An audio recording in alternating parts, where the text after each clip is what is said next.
स्वागत है आपका हिंदी आलोक यूट्यूब चैनल पर। आप सभी को गणतंत्र दिवस की बहुत हार्दिक शुभकामनाएं। विश्वविद्यालय की कॉपियों का मूल्यांकन करने के सिलसिले में व्यस्तता रही, इस वजह से 2-3 दिन वीडियो नहीं बन पाए। इसी बीच एक खबर आई कि आपका जो परीक्षा है, आपकी जो टीजीटी की परीक्षा है और असिस्टेंट प्रोफेसर की परीक्षा है, वो टल गई। निश्चित रूप से इसमें चूंकि आपको अतिरिक्त समय मिला है तो आप बेहतर तैयारी कर सकते हैं, और आपको समय मिला है तो आप इसका जो सदुपयोग करिए, जिससे आपका जो चयन है वो सुनिश्चित हो सके।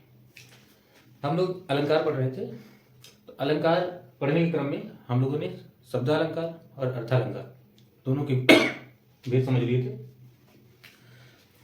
आज हम लोग शब्दालंकार के अंतर्गत पहला जो प्रमुख अलंकार है, देखिए शब्दालंकार के जो प्रमुख भेद हैं उनमें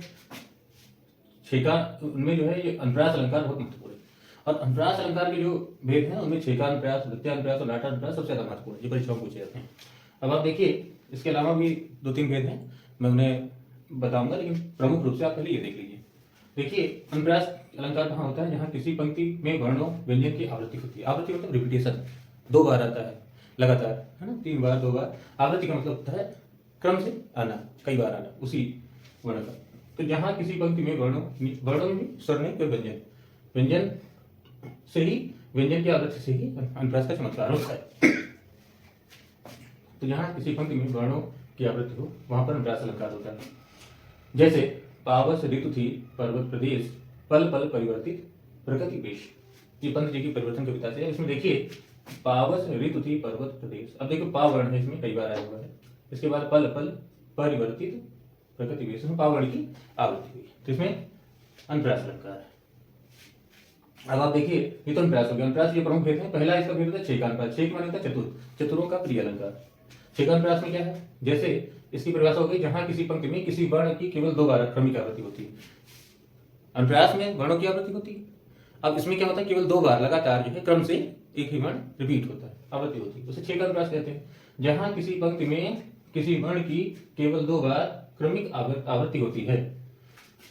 जैसे सर सर हंस न होत, बाज गजराज न दर दर, तर तर सुफल न होत, नारी पतिव्रता न घर घर।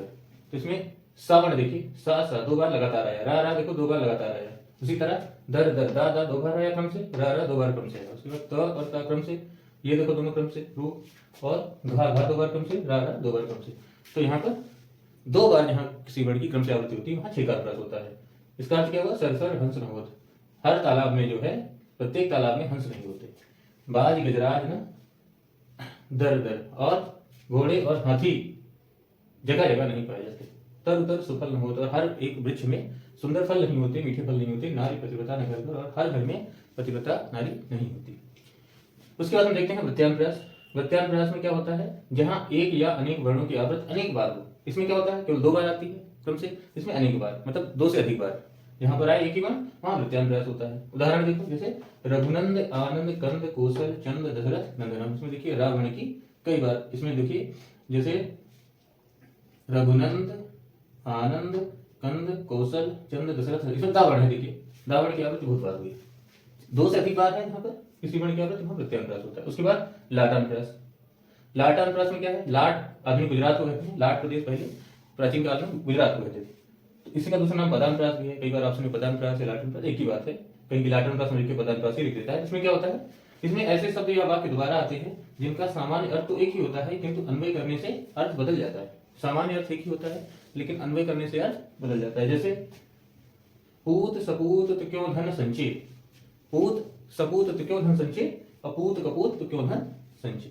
अब से पूत सपूत तो अब से क्यों धन संचय, क्यों धन संचय, पूत सपूत तो क्यों, है ना, तो क्यों धन संचय। अब तो क्यों धन संचय, तो क्यों धन संचय, दोनों 2 बार है, लेकिन सपूत के लिए अलग सेंस में है, अलग अर्थ में है, और कपूत के लिए अलग अर्थ में है। सपूत है तो धन संचय करने की आवश्यकता नहीं है, और पूत अगर कपूत है, बुरा है, पुत्र बुरा है, तो कितना भी संचय कर लो उसको कोई मतलब नहीं है, बर्बाद कर देगा। तो ये क्योंकि क्यों धन संचय की बात है, लेकिन दोनों पूत के अर्थ में अलग इसका अर्थ निकल रहा है, और कपूत के अर्थ में, सपूत के अर्थ में अलग अर्थ दे रहा है, और कपूत के सेंस में अलग अर्थ दे रहा है ना। तो ये लाटानुप्रास या पदानुप्रास हो गया। इसके बाद जो ये 3 महत्वपूर्ण अनुप्रास के भेद, इसके अतिरिक्त दो तीन और भेद होते हैं, हम लोग इसको देखेंगे। आप इसका स्क्रीनशॉट ले लीजिए।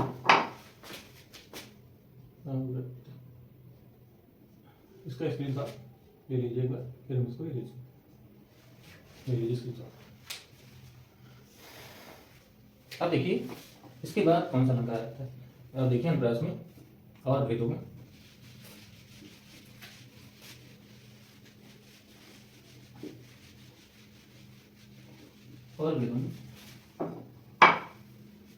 एक आता है श्रुत्यानुप्रास। अभी इसमें एक उदाहरण है जैसे लाटानुप्रास का, पदानुप्रास का, कि राम हृदय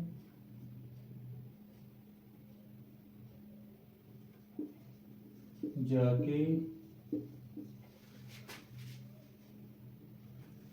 नहीं, राम हृदय जाके नहीं, राम हृदय जाके नहीं, विपत्ति सुमंगलताय।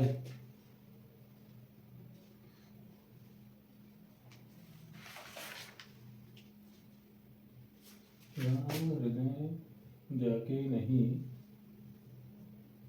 विपत्ति सुमंगलताय।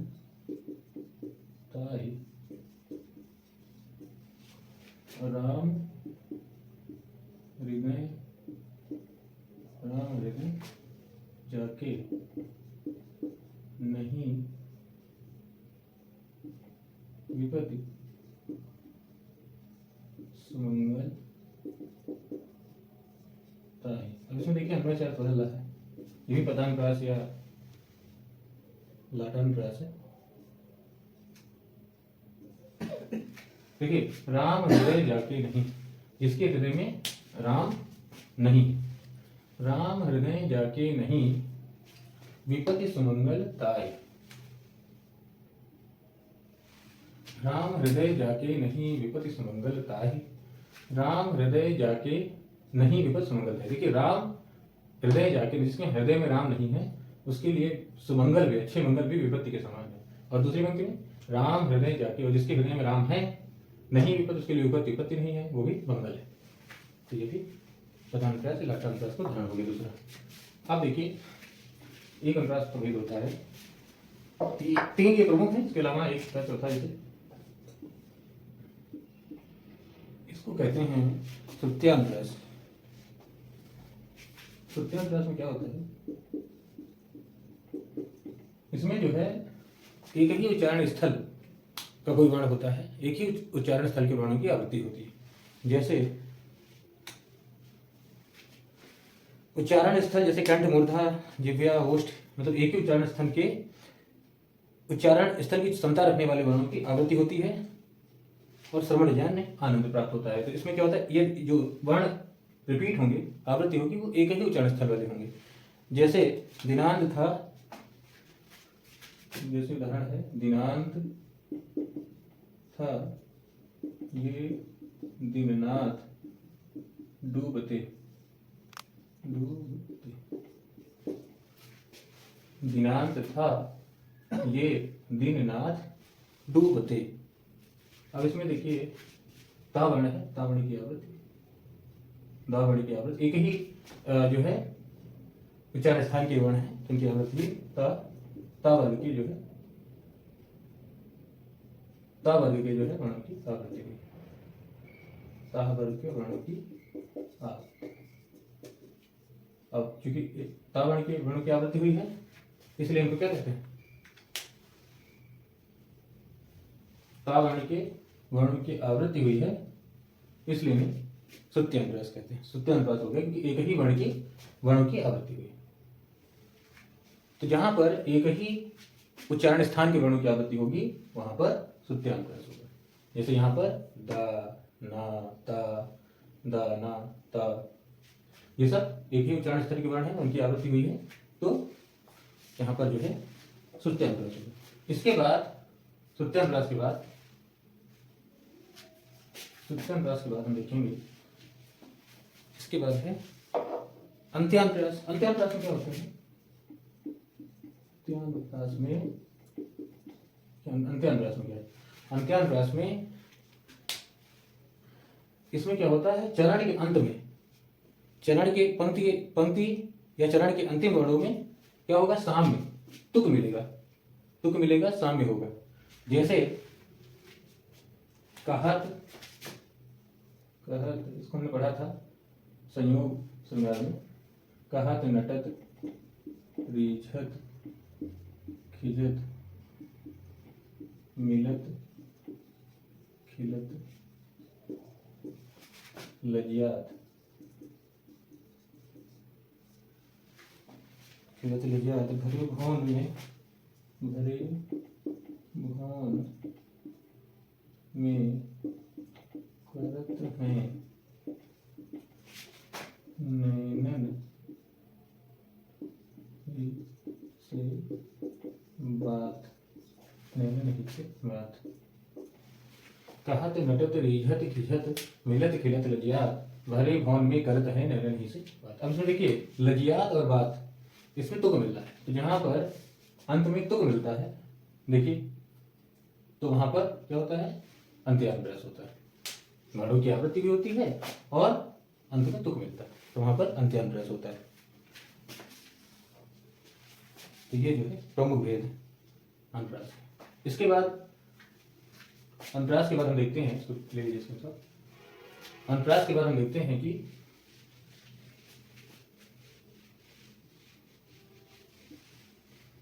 जो बहुत महत्वपूर्ण है यमक अलंकार, बहुत ही ज्यादा परीक्षा महत्वपूर्ण, ये भी इंपॉर्टेंट है यमक अलंकार।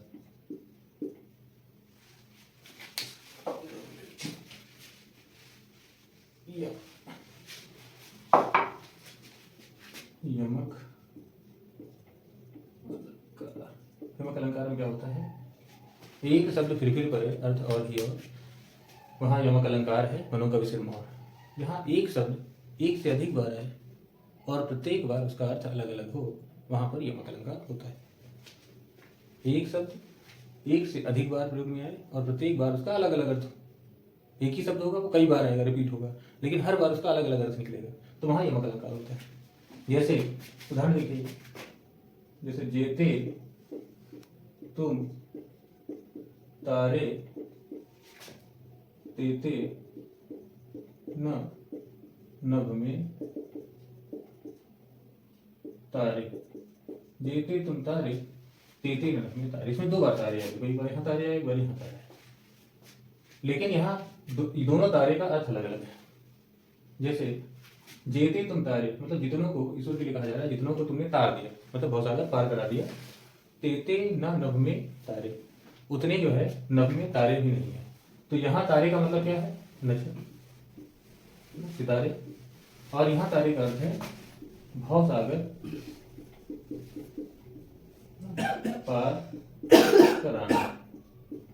दोनों तारे का अर्थ अलग अलग है, जबकि तारे शब्द दो बार जो है रिपीट हुआ है, तारे शब्द दो बार रिपीट हुआ है, दोनों बार अलग अलग अर्थ है, इसलिए यहाँ पर यमक अलंकार है। ठीक है, और इसमें हम देखें और उदाहरण अगर देखें, कनक कनक त्रिशोभनी आपने पढ़ा है, कनक कनक त्रिशोभनी माँ देवता दिखाए, या पावे बोराए जग या खाई बोराए। तो कनक कनक में कई बार पूछते हैं पहले कनक का अर्थ क्या है, दूसरे कनक का क्या अर्थ है, तो कनक कनक ते सौगुनी, देखो कनक कनक ते सौगुनी माँ देवता दिखाए, दूसरा उदाहरण देखो, कनक कनक ते सौगुनी माँ देवता अधिकाय अधिकाय या पाए बोराए जग या खाए या खाए बोराए या खा या खाए या पाए या पाए या खाए हो रहा है। कनक कनक ते सौगुनी माँ देवता दिखाए, कनक कनक ते सौगुनी माँ देवता अधिकाई दिखाई या खाए बवराए, जग या खाए बवराए, या खाए बवराए। अब इसमें क्या है, देखो कनक कनक के सौगनी, कनक कनक ते सौ, कनक माने होता है धतूरा, दूसरे कनक कहते हैं धतूरा। कहते हैं धतूरे को खाने से लोग पागल हो जाते हैं। और यहाँ पहली कनक का अर्थ है सोना। तो कनक दो बार आया लेकिन अलग अलग अर्थ। तो सोना यानी धन, धन का प्रतीक है। धन में इतनी मान्यता होती है, इतना नशा होता है कि धतूरे से 100 गुना ज्यादा होता है। धतूरे को तो खाने से लोग बोराते हैं अर्थात पागल होते हैं, लेकिन धन संपत्ति यानी पैसा पाने पर, सोना रुपया धन पाने पर व्यक्ति केवल पाने से ही पागल हो जाता है। इसको खाने से होता है, इसको पाने से हो जाता है। तो इसका मतलब धन संपत्ति और सोना धतूरे से 100 गुना ज्यादा मादक है, नशीला है। क्योंकि किसी चीज को खाने से पागल हो रहे हो, किसी पाने से, तो जिससे पाने से पागल हो रहे हो ज्यादा मादक है। इसलिए सोना यानी जो पहला कनक है तो दूसरे कनक धतूरे से 100 गुना ज्यादा नशीला है। ठीक है। और यहाँ सोना प्रतीक धन संपत्ति पैसा रुपए का है। तो ये दूसरा हो गया। एक और उदाहरण है, उदाहरण ही पूछा जाता है कई बार कि इसमें पहचानिए। तो कॉन्सेप्ट आपकी क्लियर रहेगी तो आप पहचान जाएंगे। और अधिक से अधिक उदाहरण लीजिए। जैसे एक उदाहरण आता है, गोपियां कहती उद्धव से, उद्धव उद्धव जोग जोग हम नहीं, उद्धव जोग जोग हम नहीं। कहते हैं उद्धव जोग जोग हम, उद्धव जोग जोग हम नहीं। अब इसमें क्या है कि गोपियां कहती हैं, सूर की गोपियां कहती हैं उद्धव से, उद्धव ये तुम योग की शिक्षा देने आए हो, इसके लायक हम नहीं है। तो इसमें पहले योग, उद्धव योग योग योग माने इसका अर्थ है, पहले योग का अर्थ है योग योग, और दूसरे योग का अर्थ है योग भी। कहती हैं कि हम तो अभी कन्याएं हैं, हम तो अभी कन्याएं हैं, हम योग क्या जाने, हम योग की अभी हमारी उम्र नहीं है। तो उद्धव योग यानी योग के योग्य हम नहीं है। तो पहले योग का अर्थ योग है, दूसरे योग का अर्थ योग्य है। तो गोपियां उद्धव से कहना चाहती हैं कि उद्धव जोग यानी योग के, उद्धव योग्य हम नहीं, उद्धव हम योग के योग्य नहीं है। पहले योग का अर्थ योग, दूसरे योग का अर्थ योग्य। तो ये हो गया आपका यमक अलंकार। ये यमक अलंकार हो गया, देख लीजिए इसको।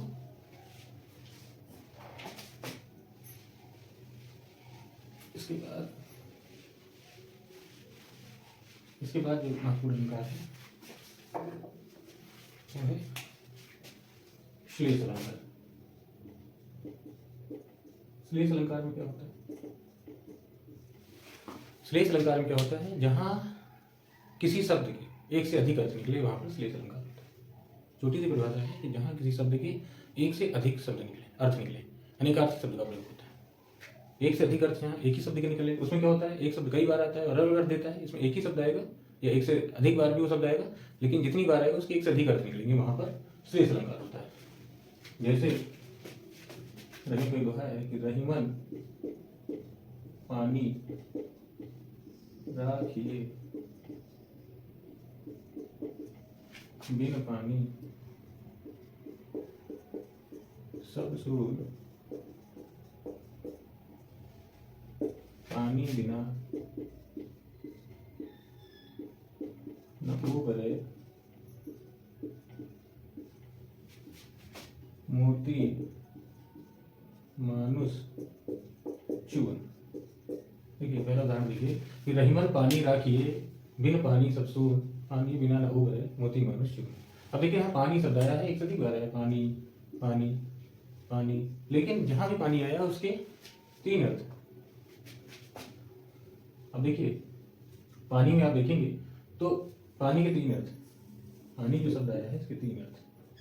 मोती के लिए अलग अर्थ है, मानुष के लिए अलग अर्थ है, मनुष्य के लिए अलग, और चून के लिए अलग। मोती के लिए क्या अर्थ है? मोती के लिए पानी का अर्थ है चमक। अगर चमक नहीं है तो मोती बेकार है। मानुष के लिए पानी का अर्थ है वो है स्वाभिमान। मनुष्य में अगर स्वाभिमान नहीं है तो किसी मतलब नहीं। तीसरा चून पानी, अगर चून को पानी में रखो तो खराब हो जाता है। तो रहीमन पानी राखिए, देखिए मोती मानुष चून के लिए एक ही पानी शब्द है, लेकिन इसी पानी के तीन अर्थ निकल रहे हैं। मोती के लिए अलग अर्थ है, मानुष के लिए अलग अर्थ है, और चून के लिए अलग अर्थ है। तो ये देख लीजिए। श्लेष करता है। इसी तरह एक है दूसरा उदाहरण देखिए श्लेष का।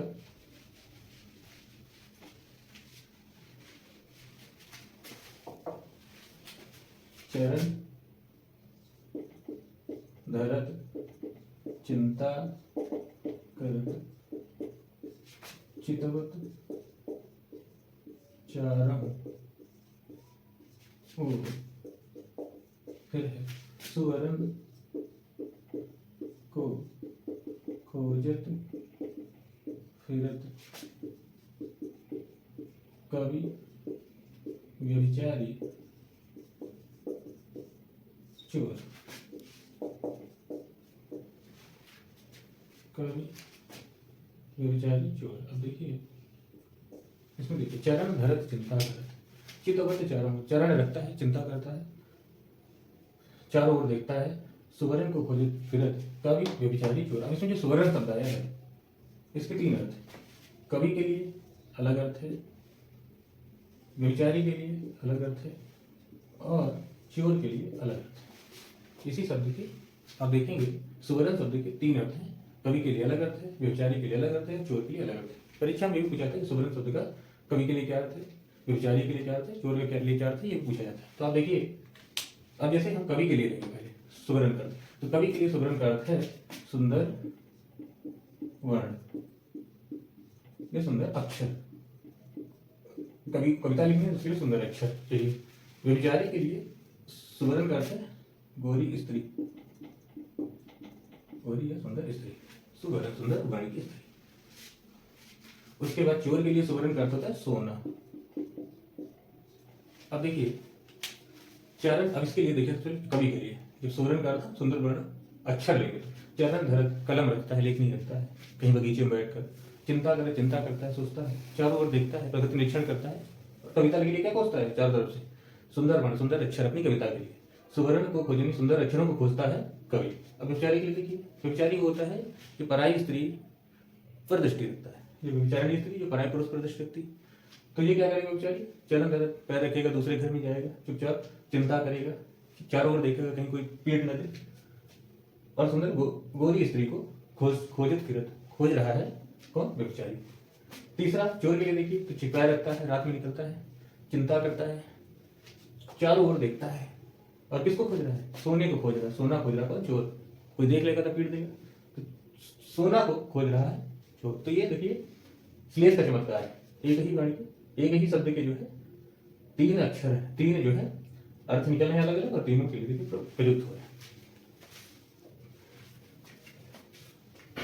तो ये श्लेष का चमत्कार है। इसी तरह एक और उदाहरण है, स्क्रीनशॉट ले लीजिए, अधिक से अधिक उदाहरण देख लीजिए जिससे आपको परीक्षा में आराम है। एक है गुणते लेत रहीम जन सलिल कूपते कार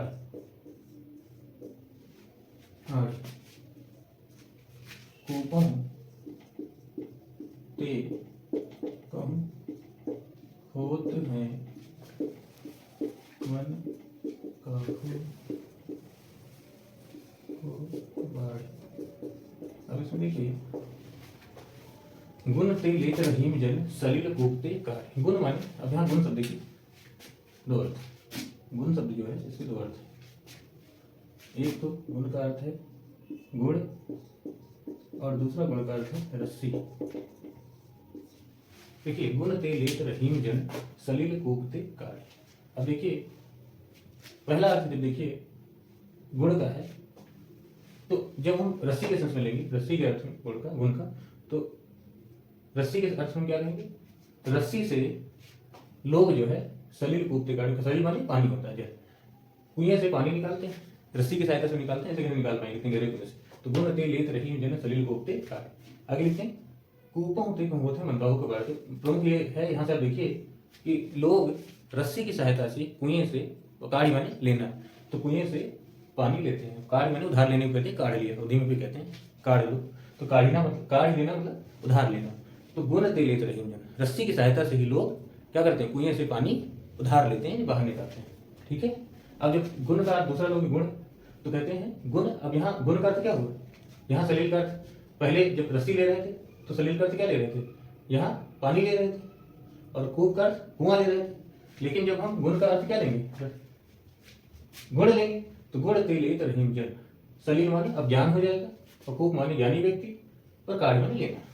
तो कहते हैं कि लोग ज्ञानी व्यक्ति से जो ज्ञान लेते हैं वो कैसे, गुण से लेते हैं। बिना गुण के आप किसी ज्ञानी से ज्ञान नहीं ले सकते। उसके लिए क्या होगा, गुण होना चाहिए, विनम्रता होनी चाहिए, तभी आप किसी चीज को सीख पाएंगे। तो गुण तेलित रहीम जन सलील को बेकार, लोग ज्ञानी व्यक्ति से, कुआं ज्ञानी व्यक्ति हो गया, ज्ञानी व्यक्ति से ज्ञान रूपी सलील कैसे ले सकते हैं, गुण से। गुण माने गुण से। अब गुण के क्या क्या अर्थ हो गए, दो हो गए, एक रस्सी और एक गुण। उसी तरह सलील के दो अर्थ हो गए, पानी और ज्ञान, और कूप के भी दो अर्थ हो गए, कुआं, कुआं और दूसरा ज्ञान, ज्ञानी व्यक्ति। ठीक है।